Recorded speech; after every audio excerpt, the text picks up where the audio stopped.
Good morning বন্ধুরা। আজ হলো মঙ্গলবার। সকাল সকাল উঠে পড়েছিলাম মেয়ের স্কুলের জন্য। আমি রেডিও হয়ে গেছিলাম, কিন্তু উঠে দেখি যে এত জোরে বৃষ্টি হচ্ছে যে আজকে কিছুতেই স্কুলে পাঠানো যাবে না। তা এরকম বৃষ্টি হলে ওদের স্কুল বন্ধ হয়ে যায়, কোনো ছুটি দিয়ে দেয়। বাচ্চারা তো এত বৃষ্টিতে দিতে পারে না, ওই জন্য স্কুল চলেও না। যাক, ওকে বললাম উঠে যখন পড়েছিস তুই উঠে তো বাড়িতেই পড়াশোনা কর। আর আকাশের অবস্থা দেখুন, এত জোরে বৃষ্টি হচ্ছে, আজকে মনে হচ্ছে সারাদিনই এরকম বৃষ্টি হবে। আপনাদের বাইরে গিয়ে আমি দেখাচ্ছি কী অবস্থা। দেখুন, স্কুলে তো যেতে পারলো না, তাই তাড়াতাড়ি করে চা নিয়ে বসে পড়েছি। দেখুন, সকালবেলা চা না খেয়ে তো কোনো কাজে এনার্জি পাওয়া যায় না। চাটা আগে খেয়ে নিই, তারপরে কাজগুলো শুরু করব। সকালের যা কাজ থাকে, টিফিন করা, তারপরে দুপুরে রান্না করা, এগুলো সবই পরপর করতে হবে। যাই হোক, আপনাদের বলে রাখি, আমার চ্যানেলের নাম বর্ণালী লাইফস্টাইল 84। আপনারা চ্যানেলটাকে লাইক করবেন, সাবস্ক্রাইব করবেন।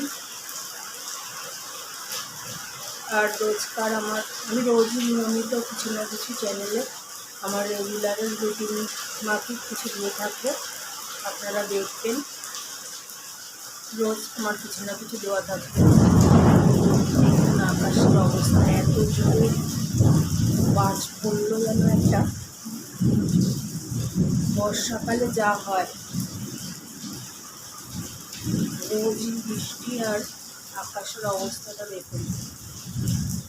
যাই হোক, মেয়ে তো স্কুলে গেল না, এবারে আমি আমার কাজগুলো শুরু করে দিই। চা খেতে খেতে আপনাদের সাথে একটু গল্প করি।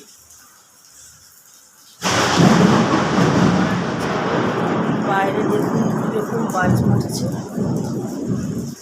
প্রচণ্ড বৃষ্টি হচ্ছে, সাথে বজ্রপাত হচ্ছে। আজকে একটু টাইম পেয়েছি বলে রান্নাঘরটা পরিষ্কার করলাম। অনেক দিন ধরেই করার ইচ্ছা ছিল, রান্নাঘরটা খুব নোংরা হয়ে গেছে, তাই একটু সময় পেয়েছি বলে পরিষ্কার করে নিলাম। আর এদিকে আমার ভাত বসানো হয়ে গেছে, বাঁধাকপিও কেটে রেখে দিয়েছি। রান্নাটা এবার শুরু করব। এই রান্নাঘরের কৌটোগুলো তেল ছিটে পড়ে গেছিলো, এইগুলো একটু পরিষ্কার করে নিলাম। রান্নাঘরে থাকলে এটা হয়েই থাকে, সবারই হয়, আপনারা জানেন। তাই মাঝে মধ্যে এগুলো করতে হয়, কিন্তু সবসময় সময় হয় না। কিন্তু আজকে আমি টাইম পেয়েছি বলে এগুলো আগে করে নিয়েছি, রান্নার আগে। এই দেখুন বাঁধাকপি কাটা হয়ে গেছে, এবারে সিদ্ধ বসাবো, তারপর রান্নাটা যখন করব আপনাদের সাথে শেয়ার করব। এদিকে দেখুন ভাত হচ্ছে, ভাতও ফুটে গেছে। এবার আমি বাঁধাকপিটা সিদ্ধ বসিয়ে দিই। প্রথমে তেলে তেজপাতা আর জিরে ফোড়ন দিয়েছি, তারপরে তার মধ্যে আলুগুলো ছেড়ে দিয়ে ভাজা ভাজা করে নিচ্ছি। ভাজা হয়ে গেলে এর মধ্যে নুন হলুদ দিয়ে দেবো, তারপরে এর মধ্যে বাঁধাকপি সিদ্ধ করে রাখা আছে এটা দিয়ে নাড়াচাড়া করে তার মধ্যে জিরে গুঁড়ো, আদা, একটু শুকনো লঙ্কা দিয়ে ভালো করে কষিয়ে লাস্টে গরম মশলা আর ঘি দিয়ে নামিয়ে দিলেই বাঁধাকপি রেডি।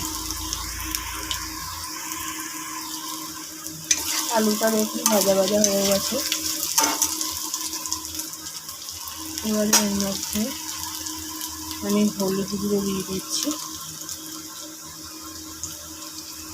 পরিমাণ মতো হলুদ গুঁড়ো দিয়ে দিলাম। হলুদ গুঁড়ো দিয়ে নাড়াচাড়া করছি।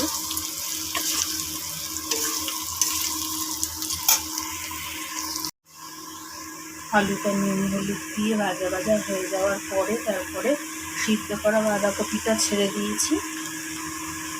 তারপরে বাঁধাকপিটাও একটু তেলে ভেজে নিয়ে তার মধ্যে জিরে গুঁড়ো, আদা, হলুদ গুঁড়ো লঙ্কা গুঁড়ো, কাঁচা লঙ্কাটা দিয়েছিলাম, আর টমেটো দিয়ে ভালো করে কষিয়ে নিয়েছি। দেখুন আমার রান্নাটা প্রায় হয়ে এসছে। এবারে নামানোর আগে এর মধ্যে একটু ঘি গরম মশলা দিয়ে নামিয়ে নিলেই আমার রান্না হয়ে যাবে। আজকে মঙ্গলবার, আমি বজরংবলী পুজো করে থাকি বলেই আমি আজকে নিরামিষ খাই। তাই আজকে আমি ডাল, বাঁধাকপি ডাঁটা চচ্চড়ি করবো, আর সাথে ভাবছি একটু ডালের বড়া আর পাঁপড় ভাজা। এই থাকবে আজকে আমার দুপুরের মেনুতে।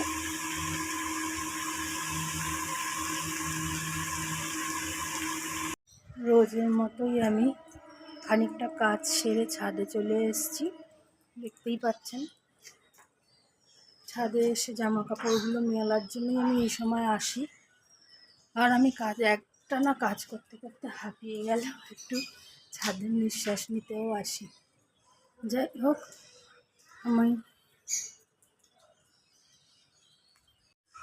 ডালটা সিদ্ধ করে রেখে মাকে লেবুটা কেটে দিয়ে, মৌসুমী লেবু কেটে দিয়ে, আর মেয়েকে বললাম যে একটু পর এখন, তারপরে স্নান করে নিবি। এইসব করে আমি ছাদে এলাম। মা মানে আমার মা আমার কাছেই থাকে, কারণ আমার বাবা নেই, তাই মা আমার কাছেই থাকে আমার বাড়িতে। যাই হোক, দেখতে থাকুন। আমার দুপুরের রান্না কমপ্লিট। এই দেখুন, আজকে মেনুতে আছে বাঁধাকপি, ডাল, ডাঁটার তরকারি, সয়াবিন কষা আর পাঁপড় ভাজা। নিরামিষে এইটুকুই করেছি। যাই হোক, অনেকটাই বেলা হয়ে গেছে, বা তাড়াতাড়ি স্নান করে খেয়ে নিই, আবার বিকালবেলা দেখা হচ্ছে আপনাদের সাথে। গুড ইভিনিং বন্ধুরা, সন্ধে হয়ে গেছে। ঘুম থেকে উঠে চা বসিয়ে দিয়েছি। এবারে চা খেয়ে টিফিন করব, তারপরে দেখি মেয়ে কি হোমওয়ার্ক আছে, ওগুলো করিয়ে দিতে হবে। যাক, দেখুন কি করছি আমি। এই যে চায়ের জল ফুটছে, এবারে চাটা হয়ে গেলেই তারপরে টিফিনটা করে ফেলব। চা খাওয়া হয়ে গেছে, এবার একটু বসে আছি। মেয়ে পড়তে বসে গেছে, ওকে বললাম কি টিফিন খাবি, ও বললো আজকে ধোসা খেতে ইচ্ছা করছে, তাই ওর বাবা একটু ধোসা আনতে গেছে, আনলেও খাবে। যাই হোক, সন্ধ্যাবেলা বাচ্চাদের তো এক এক দিন এক এক রকম খেতে ইচ্ছা করে, তাই মাঝে মাঝে ঘরেরও খায়, মাঝে মাঝে বাইরের খায়। আবার সকাল হলেই স্কুল আছে, তাই আমি জিজ্ঞাসা করছিলাম সকালে স্কুলে কি নিয়ে যাবি। এইসব তো রোজকার ব্যাপার। এখনো পড়তে বসেছে, ক্লাস 9-এ পড়ে, তো পড়ার অনেকটাই চাপ আছে। রোজই টিউশন থাকে, আজকে টিউশন নেই বলে ঘরে একটু পড়ার টাইম পেয়েছে। যাই হোক, রাত্রেবেলা আবার আমি যখন ডিনার করব, কি করি আজকে ডিনারে দেখি, তখন আপনাদের কাছে আবার ভিডিওটা তুলে ধরছি। এই দেখুন, মেয়ের টিফিন বলেছিলাম ধোসা, এই যে ধোসা এসে গেছে। এবার ও টিফিনটা খেয়ে নেবে। আমাদের এখানে একটা দোকানে খুব ভালোই ধোসা পাওয়া যায়, টেস্টফুল। মাঝে মাঝে আমাদের বাড়িতে এই ধোসা এনেই খাওয়া হয়। তো ও ধোসা খেতে খুব ভালোবাসে, মানে সাউথ ইন্ডিয়ান ফুড আমরা সবাই ভালোবাসি। দেখুন, রাত অনেকটাই হয়ে গেছে, এখন প্রায় 10:30 বাজে। মেয়ের টিফিন খাওয়ার পর ওকে একটু পড়ালাম, তারপর আবার রাতের রান্নার জন্য চলে এসেছি রান্নাঘরে। দুপুরে সব রান্নাই আছে, তবুও রাতে নিরামিষের দিন অন্য কিছু খেতে খায় সবাই, তাই আজকে রাতে ফেনা ভাত করছি, আলু সিদ্ধ দিয়ে ঘি দিয়ে খাওয়া হবে, তাই জন্য। যাই হোক, আজকের মতো ব্লগটা এখানেই শেষ করলাম। কালকে আবার একটা নতুন ব্লগ নিয়ে আপনাদের সামনে হাজির হব। গুড নাইট, আপনারা সবাই ভালো থাকবেন।